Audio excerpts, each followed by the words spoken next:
looked, and behold, the heavens were opened. A ninth season. We believe in the Trinity. We believe in the five solas. We believe in the doctrines of grace. Man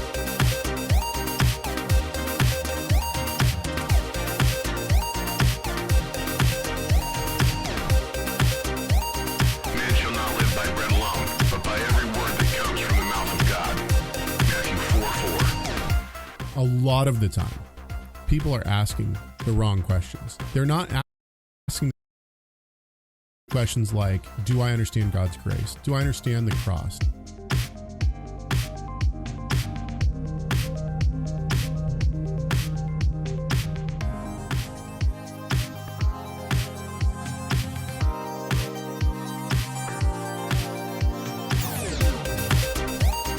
Let the word of Christ dwell in you richly, teaching and admonishing one another in all wisdom, singing psalms and hymns and spiritual songs with thankfulness in your hearts to God. Colossians 3:16. Every single one of us has our own ministry. Doesn't matter if you work as a CEO or you work at McDonald's or whatever you do, or whether you're quote unquote in ministry, you have a ministry. As we mature, we walk, we enjoy our relationship with God in as much as we see his majesty in the blessings that we have, just by what Yeshua has done for us, not by what we have done to impress God and then get something from him. So faith, so salvation by faith. Absolutely. Salvation by faith. I keep zeroing in on these, the big ideas, like what is biblical love? What is grace? Do I have an accurate understanding of God's grace? Our love for Yeshua, but his love, like through us, is why we're doing what we're doing. And that's why it's called Messiah Matters.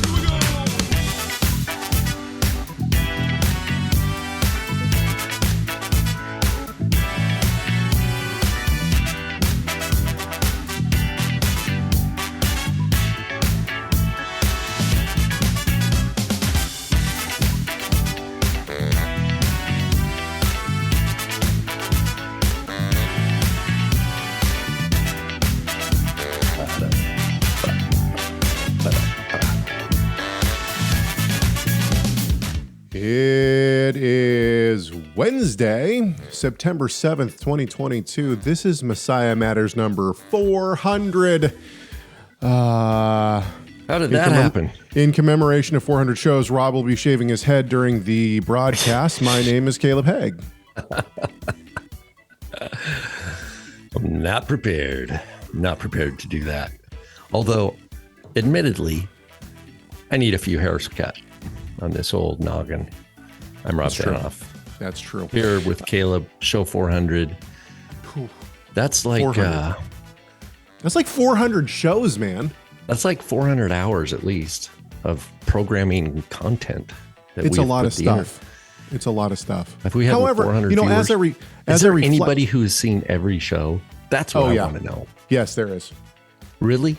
Yeah. As I reflect back, though, we've had some pretty big duds. I remember one time we did a show from the airport coming back from. We've done several shows from the airport coming back from ETS and SBL. That's not necessarily a bad thing, but just production quality. Yes, I've learned a lot. What's interesting is that I think I could this whole thing could be mobile at this point. I'm fairly confident I could take this. This whole thing could be AI. You and I might not even exist. These could be computer esoteric, man, that some alien created and inserted just for the sake of propaganda. It's all part of the agenda. Read all about it in the Zohar. We're going to get to. Speaking of which, we're going to get to some of that. First, I want to say our new producers, Kyle Ripley and Levi Mitchel. I have not forgotten about you guys. However, I'm going to put you in our. Hang on just a sec. First of all, where are my producers? They're there. I'm going to put you in my producers for the fall credits. So you will come up in the fall credits, and I apologize you're not up there yet. I've been busy. That's not a good excuse, but you will have your full producer credit given to you, no doubt. And you're getting extra airtime because we're mentioning it, right? So there you go. yeah, what else do we want to say before we jump in? I mean, 400 shows. It's a big milestone, right? Yeah, that's pretty cool. Favorite moments? Do you have a favorite moment?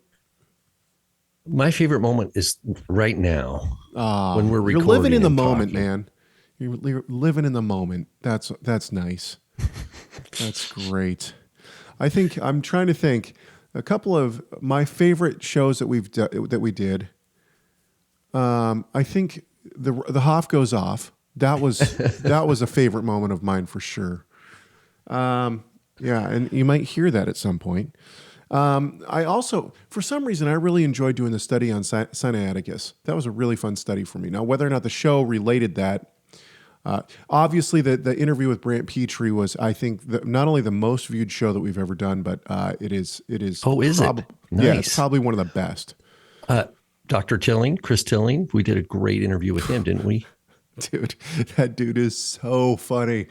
Oh my word, man! I wonder if could we do another one? It's one of those. He's one of those guys where what's Tilling up to, kind of thing. Well, he's one of those guys where he's a professor of New Testament studies. He's written a bunch of books. He's a dynamite, like he's this juggernaut scholar. But he also lives in England. He's fun. He's a England, dad, right? He's a dad too. Guy. And in England, like the swear words are not necessary. At least this is how I'm taking it, because he F-bombs and there's some profanity in his Facebook posts, but man, are they hilarious. Oh my word. They are really funny. Okay. Yeah. So we've had some good shows. I think another, as weird as this might sound to people, I think another one of my favorite, explorations in our show was when we looked into the Copper Scroll Project. Oh yeah, that was that I remember emailing. I never got a square answer from, was it in 119? Yeah. I'm like who translated this? Well, like whoever made this video doesn't know what they're talking about. I'd like to just find out like where they think they. Well, it's like asking FFOZ who translated their Didache. They changed the subject. Yeah. Oh, look, a squirrel. Anyway, okay. So before we get started, why are you so mean? Yeah, why are it's we like so they mean? Flip it back. You asked me who translated the book I published and I'm selling, and you're mean, and I'm saying, why are you so mean? You're not a loving brother. All right. Okay, Those shows are in the past, and you can go see them on Torah Resource. Some of them are hidden. Listen to them on Torah Resource. Most of them are not now. We've actually, on our YouTube channel, Messiah Matters, you can find all of our past shows, including the Messiah Matters. In fact, we were accused of hiding some of our past shows because we were ashamed of them, or we had repented of them, or something like that. So to prove that was not the case, we unhid all of them. 253-465-3205. It's 253-465-3205. Be a part of the next 100 videos by shooting us messages and telling us what to talk about. You can also send us an email, chegg@torahresource.com. It's chegg@torahresource.com. And you should subscribe to this YouTube channel. Whether or not you love us or hate us, you should still do that so that you can see when new videos come out. And we are doing a new series on Fridays now called Mystery Bible Theater 3000. We had fun last time, but we're going to have even more fun this time. We'll see if we can have a Hoff Goes Off moment this Friday. We're going to try. It'll be interesting. Okay. With all of that said, we've been diving into an email that we got from Lois. Lois is a good friend of ours. She joins us every once in a while at ETS and SBL. She has been a very good student at Torah Resource Institute. She is well-versed in her Greek and Hebrew. Now that I've talked her up, I'm just going to read her email. This is what she says. She says, there's quite a discussion in the Reformed Torah group. So for those who might not know, there is a Facebook group for Reformed Torah observant believers. And it's on Facebook. And so that's what she is referring to. So there's quite a discussion in the Reformed Torah group looking for a way to refute a flood of claims for Hebrew New Testament manuscripts. Now, let's pause right there. We talked about this recently. I think it was maybe 4 shows ago or something like that. We talked about Hebrew primacy theory And we kind of went through some of the reasons why we just disagree with it. You can go back and look at that. We're not going to touch on the same claims. But Lois brings up a very specific person and book. And she says, apparently this book, she screenshots it for us and leaves us a link, recently released, is stirring it up. At least the guy has some education. So maybe the Messies, that is the Messianics, but the Messies are looking for credentials finally. Okay, so the person that in question, Dr. Al Garza. Now, I had never heard of Dr. Garza before. His bio is quite lengthy. Let's see here. Do I have his bio up? He is a black belt in Brazilian Jiu-Jitsu. That's impressive. I don't care who you are. That's impressive. Anyway, okay. On that background alone, we should trust anything he has to say about the yes, Bible. of course. And that's actually what I was going to say. You know what? I'm impressed, and I tremble at the might of any Brazilian Jiu-Jitsu black belt. Legitimately, that's not a joke. But at the same time, that does not have any bearing on his biblical knowledge. However, he does, and I'm going to read his bio here because I want to show people that this gentleman, Dr. Garza, actually does have, I hope I'm saying that right, and I might not be, and I apologize if I am mispronouncing that, but this is what his bio says. Dr. Garza has been a student of the Bible for over 30 years and is an independent research scholar. Al Garza's education includes a PhD in biblical studies from the DoD University's wiselearn.gov and NRD.gov vendor graduate program. I have no clue what that is. And I apologize for anyone who has gone through that. And so I can't speak to that one way or the other, but it looks like it's a government-funded program for people who are getting education. Sometimes I don't know if this is it, but I know people who've done that for Arabic. They do intensive training. I think it's down in Monterey or something. There's one in the States anyway, where you do intensive language training. Language studies, sure. Yeah, for military purposes. And then there's ways to continue that, Sure. The bio goes on. It says he also completed Bar-Ilan University's Biblical Archaeological Program and the Associate Scholar Program in Linguistics Context of the Bible, with 180 hours of biblical linguistic training from Hebrew University's Institute of Biblical Studies, Israel, which included the study of Biblical Hebrew, Aramaic, and New Testament Greek. Dr. Al Garza is also certified with 120 hours in Jewish Studies, Hebrew Studies, and New Testament Jewish Studies from the Israel Bible Study Center in Israel. Okay, so all of this to say, I don't know, I'm guessing that the 180 hours and the 120 hours is a reference to quarter hours, which means, if that's a reference to quarter hours, then certainly Dr. Garza has done quite a bit of work. There's no doubt about that. That is a lot of quarter hours if that's what it is a reference to. And that would be equivalent, I would say, to a PhD for sure. So I'm not doubting Dr. Garza's education. It seems as though he has done some very hard work. So with all of that said, what does that say about the work that he is doing now? Well, here's the thing. You could have 3 PhDs, but if you write what this guy's writing on his thing, it's like, show me the money. Right. Okay. So, you know what I mean? And there's a lot of people have PhDs that I read their book and I'm like, this person was scammed. This person.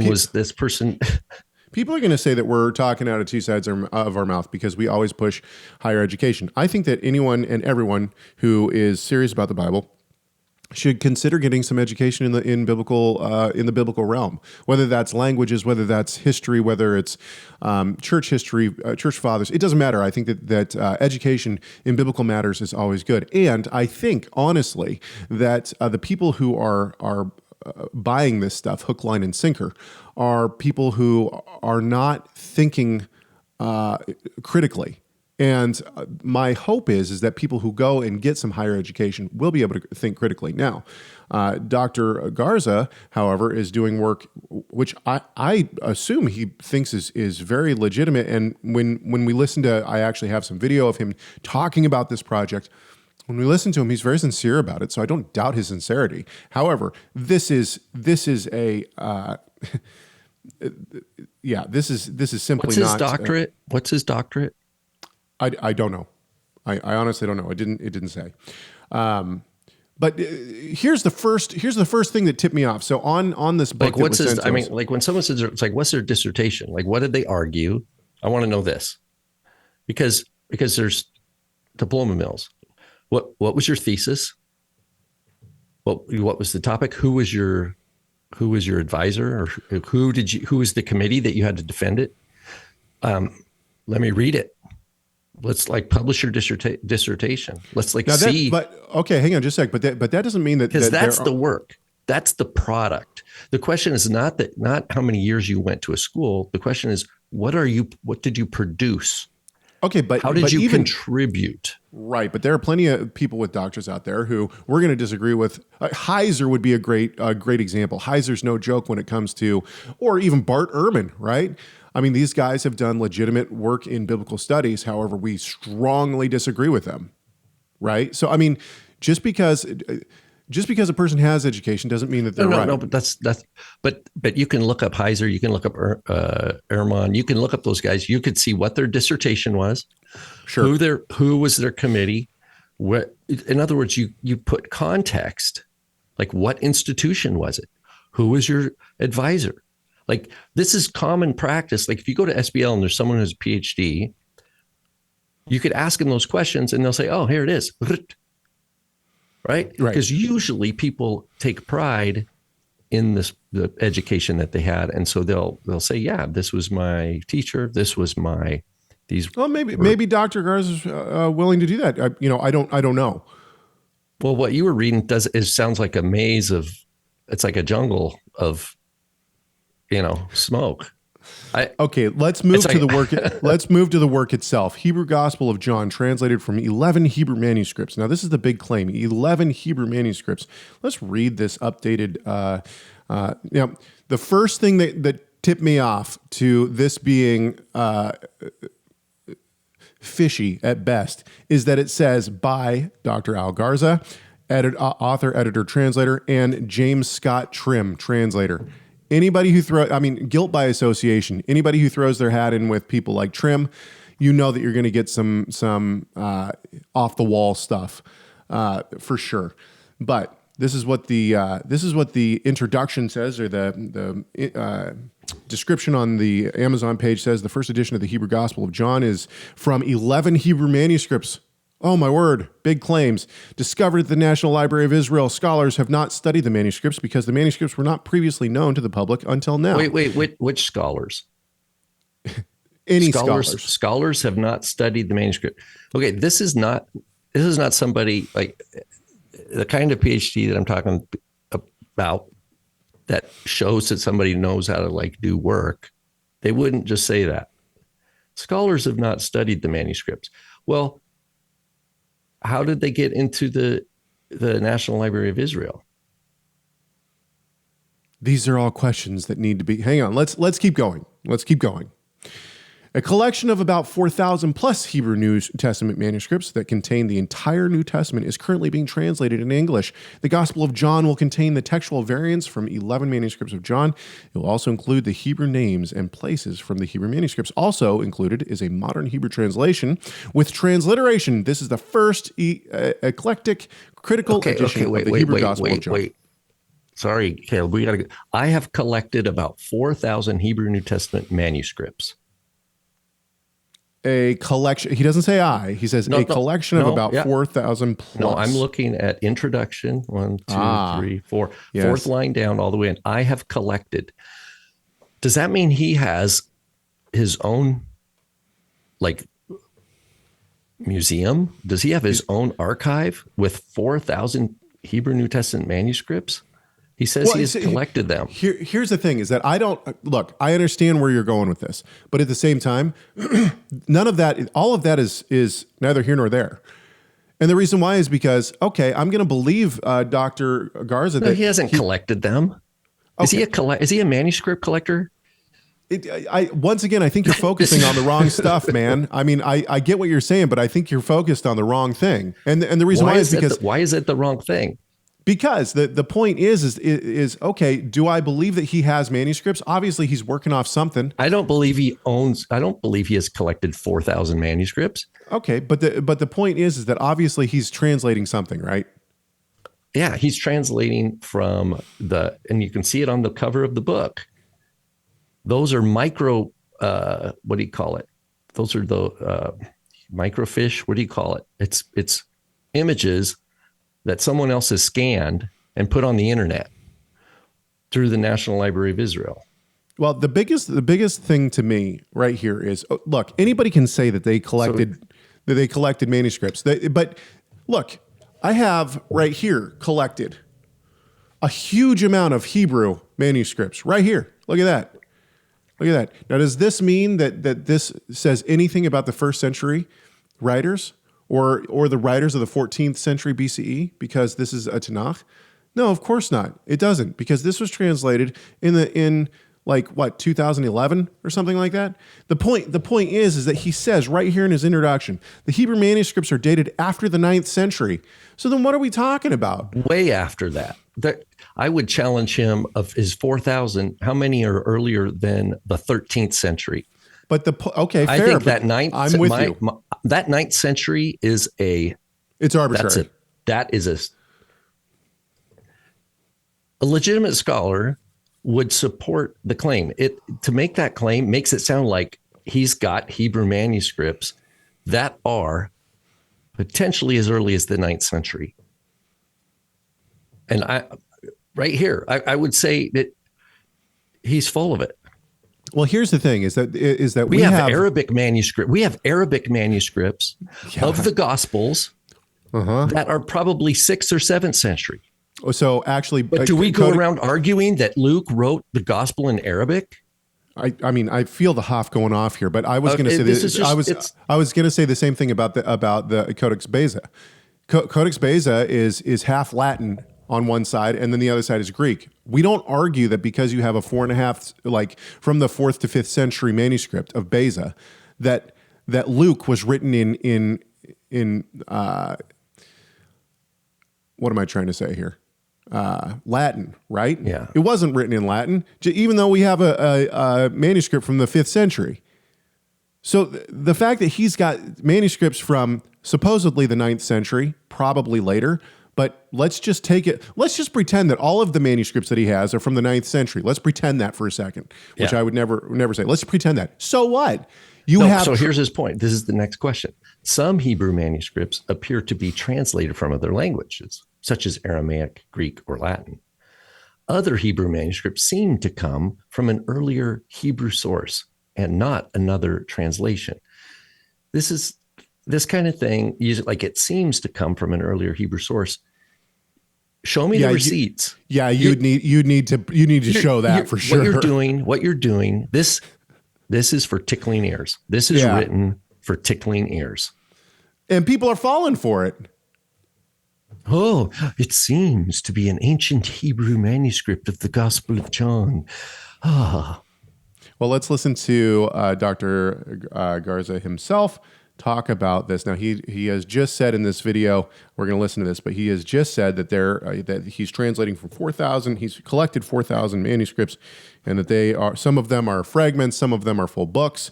And if they're full books, what does that tell you? They're way late, right? I mean, you're talking 11th century, 12th century. Anyway, no, later than that. They're going to be products. They're going to be products of Catholic translators. Right. You got to realize this: by the probably 12th, 13th century, we have Latin translations of Talmudic passages, right? You have by the 14th century, you have Latin translations of the Zohar. Right. Okay. Or passage, because the Zohar wasn't a complete book yet, but you have sections of stuff that was circulating in the rabbinic midrashic world of the Zohar in Europe being translated into Latin. And that's why a lot of these manuscripts are Vatican. See, he says he's collected them. He hasn't collected them. They're in the Vatican. You've never seen it with your own eyes. You're looking at these kinds of screen grabs, or what do you call it? High-res scans that these libraries put online. that anybody can look up. Sure. Anyway. Yeah.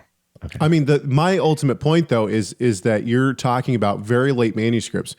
And by the time the 9th century comes around, which I would be very suspicious if he found more than a couple of Hebrew manuscripts from the 9th century, but maybe he did. That's not the point here. The point is by the 9th century, you have manuscripts of biblical texts. Well, I would say I would all throw down different languages. I would throw down the gauntlet. I challenge this guy to produce a 10th century manuscript. Forget the 9th. 10th century manuscript of any gospel or epistle, any New Testament text that is in Hebrew. Produce it, show it. Let's see it. Don't hide behind these challenge extended. Don't hide behind these kinds of weak things that are to tickle people's ears. Okay, let's listen to Dr. Garza talk about these manuscripts. And this is a pretty quick jump that we get from all of a sudden I have some Hebrew manuscripts to clearly the New Testament was written in Hebrew. But these are manuscripts that have been handwritten by Jewish scribes, copying or translating the New Testament. So it's fascinating because now that we have these manuscripts, which prior to finding them, they were unknown to even have existed in academia. In fact, a lot of scholars would tell you that they never survived, if they ever did exist, or they were just didn't exist at all. Everything was originally written in Greek, and that's it. Well, now we know these are outdated academic thoughts and beliefs concerning what we know now about the New Testament being written and translated and copied into Hebrew. Okay, so how are these outdated claims? Once again, you have very late manuscripts from the 9th century or beyond. The claims, once again, I'll tell you what, if somebody produces a 1st century or even a 2nd century manuscript, I'm not talking like a word in Hebrew. I'm talking like a manuscript of one of the Gospels. And it's proven that this was the original text, which obviously it couldn't be proven because it's obviously original that it was in Greek. But then I would be happy to say, great, it was written in Hebrew. But that has not happened. And it still hasn't happened. What this guy's doing is not that. He's jumping on the craze that followed, particularly with like George Howard in the 80s and 90s, who published the Evan Bohan Hebrew Matthew. And what it did, it created in the faux messianic world. Ooh, like people who are like messianic world. Yeah, Yes. I remember like, who is the guy? Messianic Israel Alliance kind of thing, Nehemiah Gordon.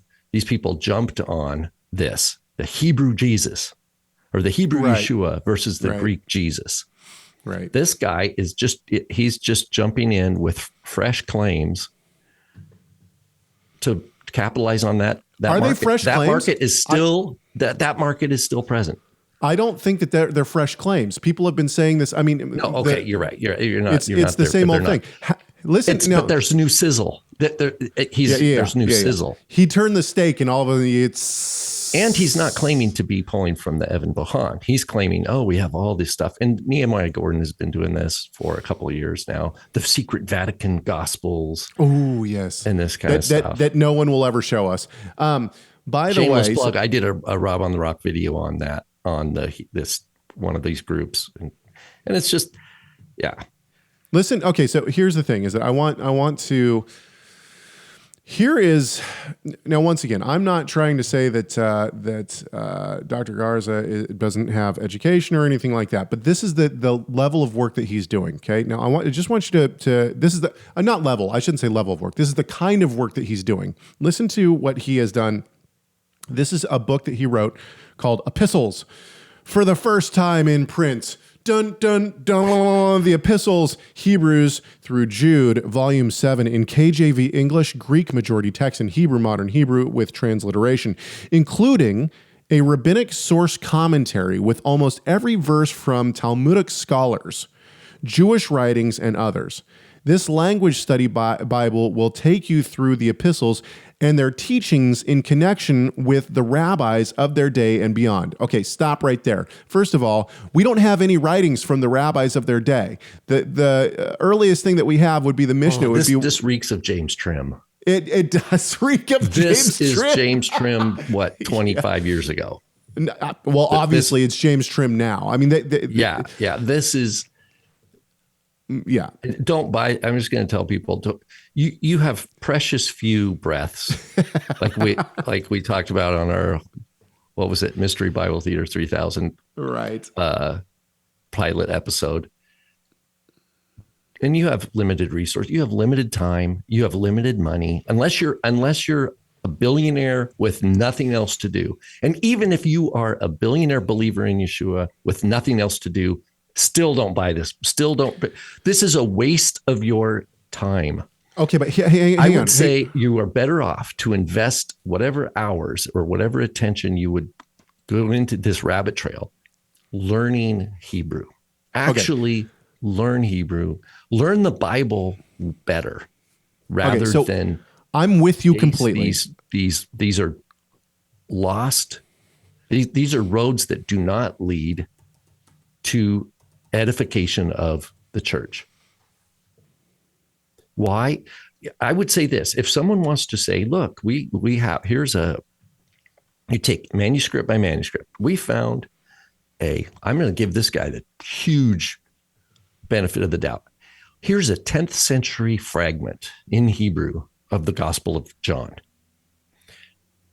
Done under proper supervision, that could be an SBL article. That could be, you could publish something that would contribute to the academic world in a way that everybody go, wow, you've properly identified the manuscript's origin, the limits of what we can know about it and what we do know about it. You've compared the scribal hand with other texts and been able to figure out, geographically or historically where the scribe was probably trained by the way they write their letters. You've compared it with other translations of the Gospel of John. You've maybe speculated on how that particular Jewish scribe came to care about a Gospel of John, right? That's the kind of thing that would be beneficial and actually contributes to knowledge that benefits everybody. But what he's doing, he's bypassing that kind of labor and instead presenting it as this is a big reveal. Yeah, first time in print, we're going to teach you what the rabbis say about the gospel, the Epistle of the Hebrews or Jude. It's more of the same nonsense. I gotta say, man, I don't know how this guy is producing so much, but he really has produced a significant amount of books. Sefer Press seems to be his publishing company. He has books like One Trinity, Re-examining the Nature of God from Genesis to Revelation. More Than a Rabbi, The Word Who Became Flesh, Jesus in the New Testament Hebrew Text. He's got one on Leviticus, KJV, Hebrew, Paleo Hebrew with transliteration. Yeah, this is... Calvinism Challenged, How the Hebrew Bible, Jewish Sources, Jesus, the Apostles, and Paul Refute Calvinism. Anyway, all of this to say this, okay? To me, there is a market, I think, for people who believe that you can read the Zohar and the Talmud and the Mishnah and all of these books back into the first century. And I think that these guys, Scott Trimm and Garza, I think that these guys are in that camp. I don't think that they're legitimately trying to, I don't believe that these guys are over there wringing their hands saying, haha, I'm going to trick everybody. They genuinely believe it. I watched some videos by Trimm this morning just in preparation for this, just to remember. And I got to say, the guy has drank the Kool-Aid. And I mean that like he really believes the nonsense that he's peddling. And it seems as though Garza also is believing that as well. However, those of you who watch this show and those of you who have critical thinking on their side should know that books like trying to examine the epistles of Hebrews through Jude from the Zohar is absolute nonsense. It doesn't. And so as we look at these books and as we look at what has been produced by Dr. Garza, if you are in that camp and you want to read that stuff, that's up to you. However, the notion that believers would see his new book and say, "Oh wow, the New Testament must have been written in Hebrew." Just look at his other works. See the kind of work that he's produced. I would strongly question any claims that come from Trimm or from Garza. That's what I would say. I'm not questioning his education or anything like that. I'm saying that I have not bought into that Kool-Aid. I have not drank that Kool-Aid, and I don't think you should either. Okay, let's move on. What do you say? You done, or do you need to go off a little more? I would say I would want to point out one more thing as an example. Is I'm looking on the Amazon webpage where you can do a preview. It gives you a preview of the hardcover version of the Gospel of John. Right. And I scrolled down to, I'm not sure what page it is, but it's the page where it's actually now, you're now at the main text. It says, sure, Gospel according to Hebrew John, which is interesting, kind of. Chapter 1, and then it says, in the beginning, comma, he was the Word, comma, and the Word, comma, he was with Elohim, comma, and the Word, comma, he was Elohim. And then there's a bunch of footnotes that pepper that. Yeah. And if you look at 13, it says most manuscripts have the word etzel, which is Aleph, Tzadi, Lamed here, which can mean with, next to, or even an emanation of, as it is used in Kabbalah. For example, in the Zohar, he then proceeded, and it talks about Atzilut. Atzilut is the Kabbalistic name for the world, what's called the world of emanation. There's 4 worlds in the Kabbalah. This is the guy you're going to trust? The domain of Ein Sof, right, is emanation. Okay, so they instantly bring it. This is their agenda.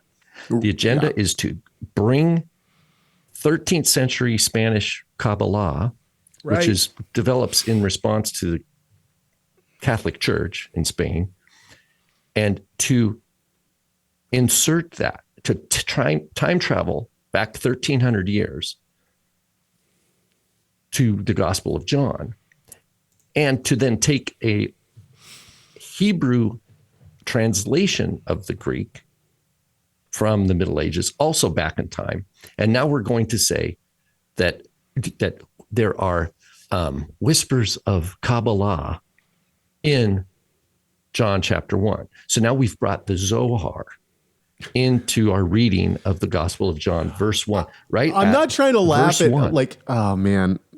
And here's the thing. That's not even how Atzel, yes, it looks the same, Aleph, Tzadi, Lamed, but this is what we call, this is a folk etymology. This is folk midrash. They're trying to use, this is not scholarship. This isn't, if whoever trained this guy at Bar Ilan, this is ridiculous. Yeah, you said this the other day. I would be ashamed if I had trained someone to read Hebrew and I trained them according to like manuscripts and good scholarship, and they produce something like this. I would be ashamed that person. I was like, yeah. Okay, but you said something the one that got away. Hang on just a sec, though. You said something interesting the other day, which is that a lot of the universities and the teachers in Israel have an agenda, and not necessarily like they're trying to actually push the agenda, but their perspective is that the rabbinic literature goes back to Moses, and so of course they're going to no. Well, no. They're going to say, I wouldn't say that. I would say that the gospel in Israel today, in the institutions such as Hebrew University, they're going to read the Christianity as a new invented religion for the large part, that the Christian church invented this religion that broke off from Judaism, that Judaism already existed, and then you had this break off. Now, there are certain scholars like Israel Yuval at the Hebrew University who's good, but if you look, and the example is just go to Qumran and you watch the video. That everybody who goes to the archaeological site of Qumran, they herd the people into this room with these big projectors, and there's music, and it's like this well-produced video that takes you back. And they have John the Baptist as like a member of the Qumran community who then defects, and he breaks his vow to the community, right? And then people leave and they come back to America thinking, they go to their pastor and they're like, John the Baptist was part of Qumran community, or there was, what was the one up in Nazareth? There's the hill on the south side of Nazareth that looks over the Jezreel Valley, and there's a thing there, and it's in Hebrew and English and Arabic, and says this is where Jesus jumped down when they were gonna stone him, and he leapt from the mountain and landed down in the valley and ran away. They're selling some tickets, aren't they? So this is lore from later, who knows where, but they engrave it into the placard there. Right. Yeah, of course. Okay. So who's interested? That's not in interest of edifying the church. Those two messages, and those are just two examples. One this is a state of Israel protected park, Qumran, it's a national park, the Mount Precipice in Nazareth. And there's what I'm saying is it's propaganda. Right, of course. Propaganda that it's not that it just doesn't edify the church. It actually hurts. It actually sows seed. Right. Which are lies. Now, I don't think that's the state of Israel's that they're maliciously doing that. I think it's people who they entrust the quote historians from like the Hebrew University, and what this does, this inoculates the state against the claims of the gospel, because whenever someone goes to present the gospel, people are gonna, you have the Lord, Jesus jumped down from that hill. No, I don't think so. John the Baptist, he was it's like a rewriting of history. That's my view. I got a guy. This is guilty of doing the same thing. This is the same thing. It's trying to bring the Zohar has no place. Yeah, of course. I got a guy who I used to go to a congregation with, okay? And he denied the faith, and he went and studied with the Chabad. He got integrated into the Chabad. Now, since then, I don't know what's happened, but he's not part of them anymore. He's off doing his own thing, right? And not living. It's probably authority issue. He probably had the same authority issue came up there too. But the interesting thing is that when I've tried to talk to him about various aspects of faith, whether it's Jewish or Christian or whatever, he has this worldview that is pushed by the Chabad, which is that the rabbinic literature goes all the way back to Moses, and that everything needs to be seen through the rabbinic literature.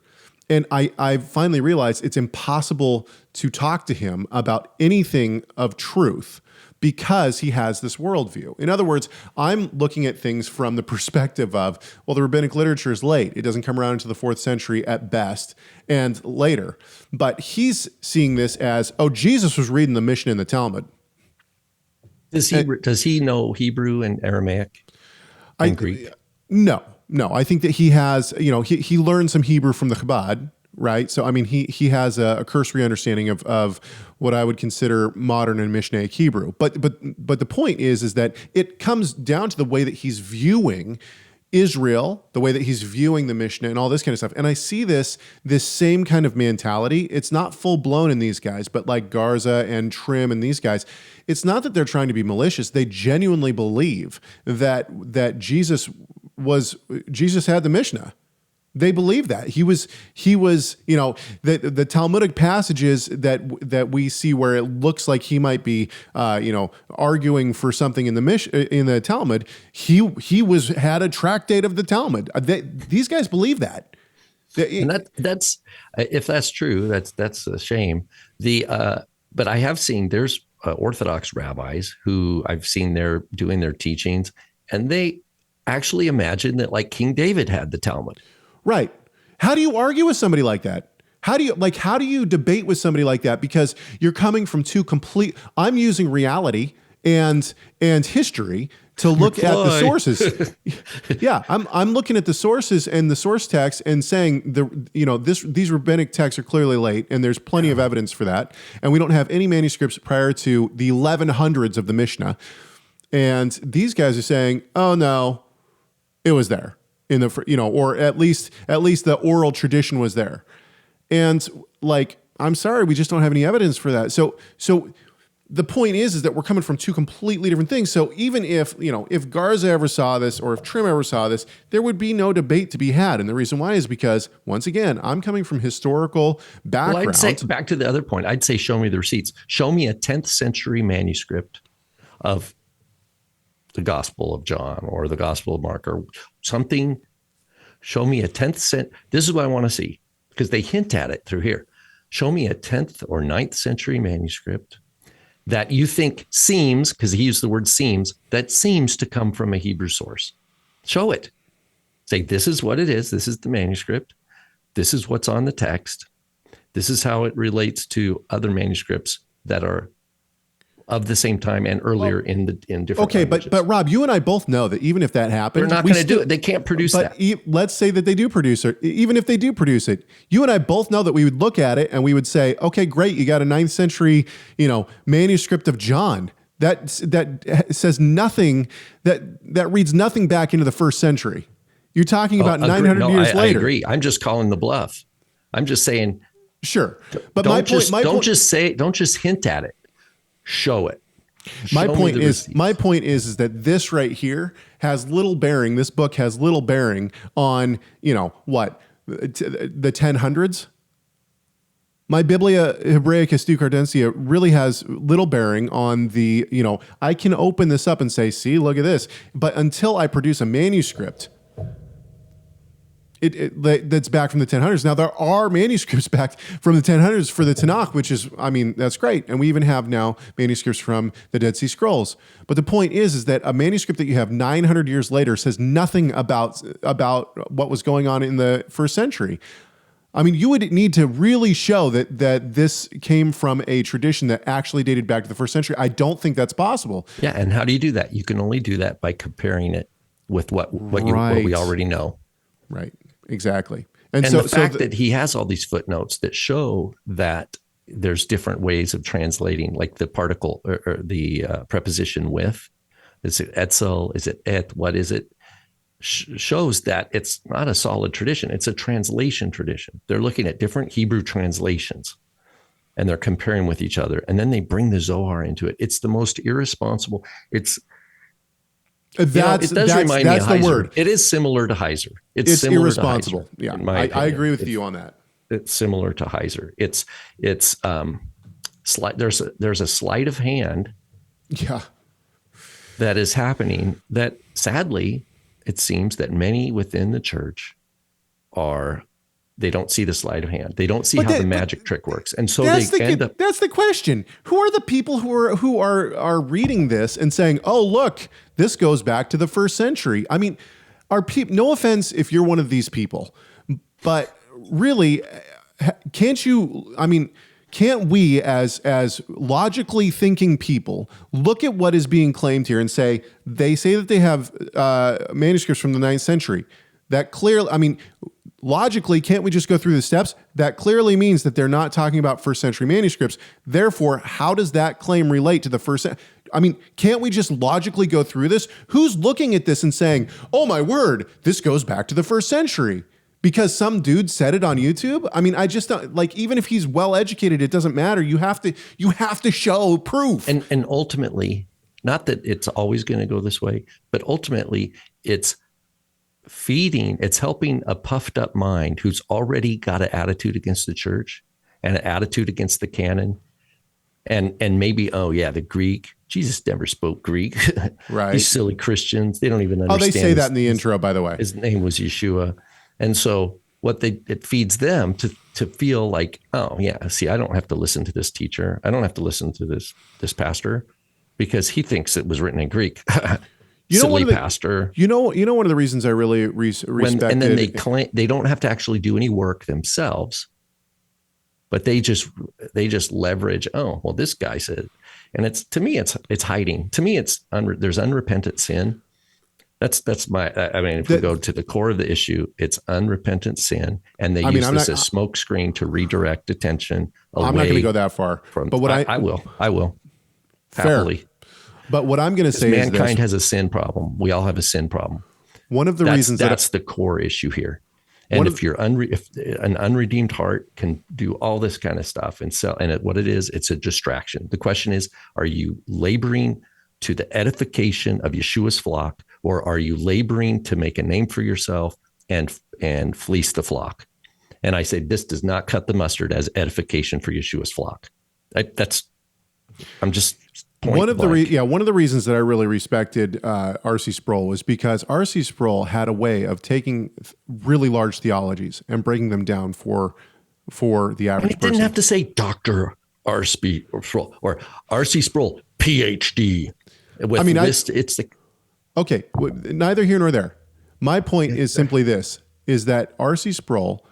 Look, I mean, I can understand why a person would be proud of getting a PhD. That's a large accomplishment. Yeah, there's nothing wrong with that. The point is, it's produce value for Yeshua's flock. That's what it's about. Whether you got a PhD or whether you're whatever your job, produce value for Yeshua's flock. That's what we have to do. That's producing fruit for the kingdom. Okay, I'm going to play devil's advocate here for a few seconds. I agree with you completely, but at the same time, these guys, Trimm and Garza, these guys believe that, I mean, they're in that camp that believes you can read rabbinic literature back into the first century. They believe what they're doing is perfectly giving value to the flock. I mean, I don't think that there's anything nefarious in their motives. Yeah, I disagree. You're saying they have innocent motive. You're assuming they have an innocent motive. I say no. I say it's a sinful motive. I have a different view. I think there's unrepentant sin, and that they're masking it with this nonsense. But I mean, do we say that about anybody who has bad theology? This, Caleb, I'm telling you, man, these are people who are dug in. Trimm has been doing this for 25, 30 years. I agree, but I think that's just a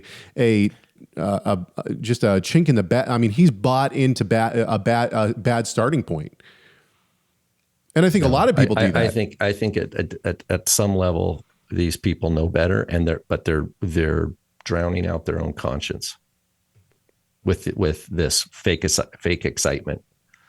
That's just my take. Interesting.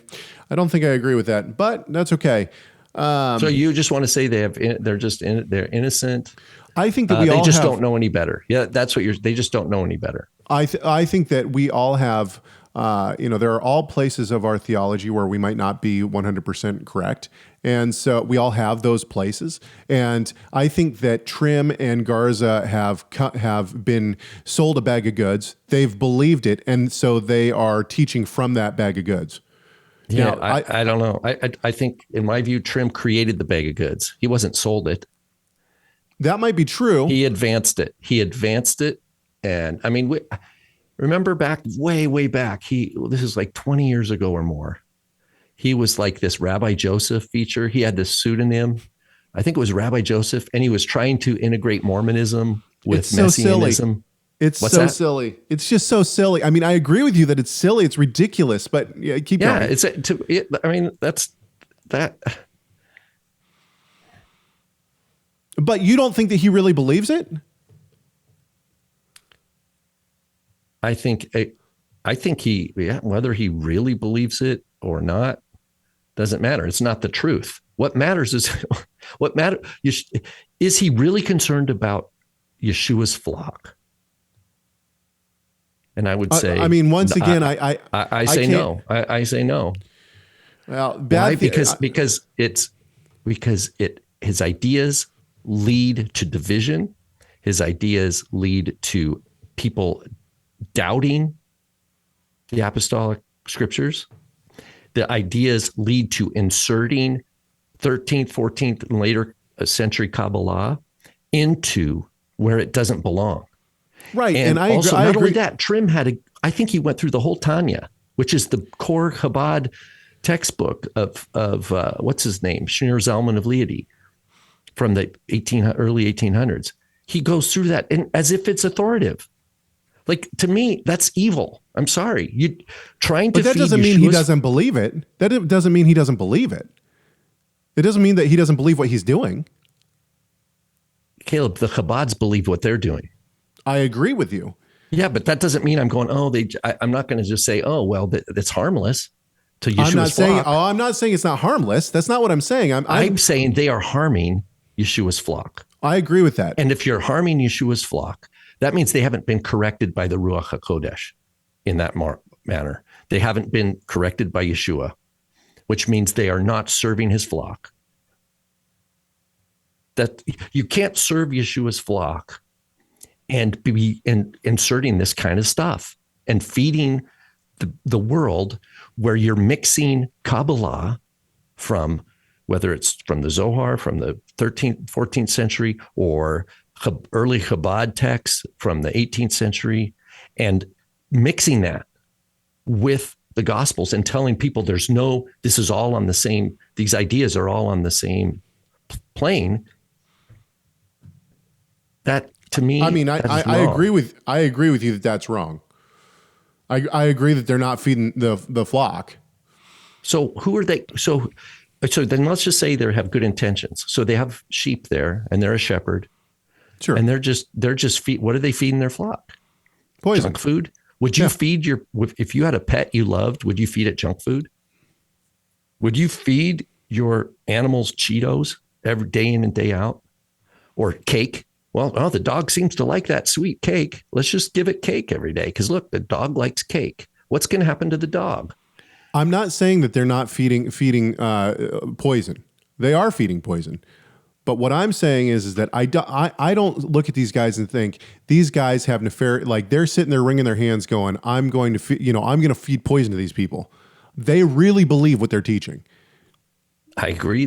I would say they probably, I would say this. They believe there's something there. There's something here that's important. Yeah. But what I would say is they don't have the discernment to know what's important and what's not. And so what they do is they end up throwing things at the wall. And what they feel at a deep level is there's something here that's really important that's not being talked about. And I need to talk about it. Okay, fine. But do it methodologically. If you want to say, look, this is back to the point. If you find a 10th century manuscript of the Gospel of John, then publish it rightly to where bring the light to it, right? Bring it to the light. And then everybody says, oh, look at this. It's the same thing with those inscriptions, right? They find some ancient inscription that's just like a couple scratches. Right. And what they do, and this is that what's his name? Galil at Haifa, University of Haifa. What he does, he publishes this thing from Mount Ebal or whatever, or wherever it was, but he doesn't let anybody see it. Right. He publishes his drawing, and then he gives his translation, and then he says, see, here we got da, da, da, da. He makes these grand claims, and he's a university professor in Israel. Right. But then you have all the legit Hebrew scholars of ancient Hebrew epigraphy and inscriptions, and they're like, this is ridiculous. This guy makes these bold claims. He gets these sensationalist headlines on major news outlets, but he doesn't show the receipts.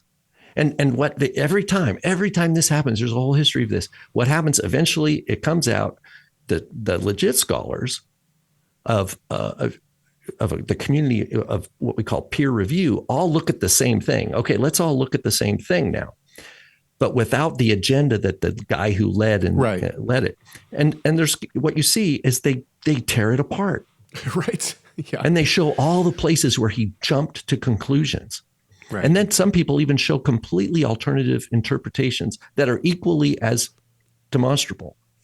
I mean, I'm with you on all that. I'm with you on all that. So these guys have not been shaped in terms of the character of their scholarship. They have not been shaped by that rigorous discipline. I would agree with that. I would certainly agree with that. All right. If you agree or if you disagree, let us know. 253-465-3205. It's 253-465-3205. You can also shoot us an email. chegg@torahresource.com. It's chegg@torahresource.com. Help us gain content for the next 100 shows. Congrats, Rob, on your 400 shows. Congratulations, Caleb. Thanks, man. I appreciate you. it. Well, we hope that this show and all the past have done one thing. That is to It's the letter glorify Tav. our great In God and Gematria. Savior, I think it's a Yeshua the Tav. Messiah. Aleph to Tav, baby.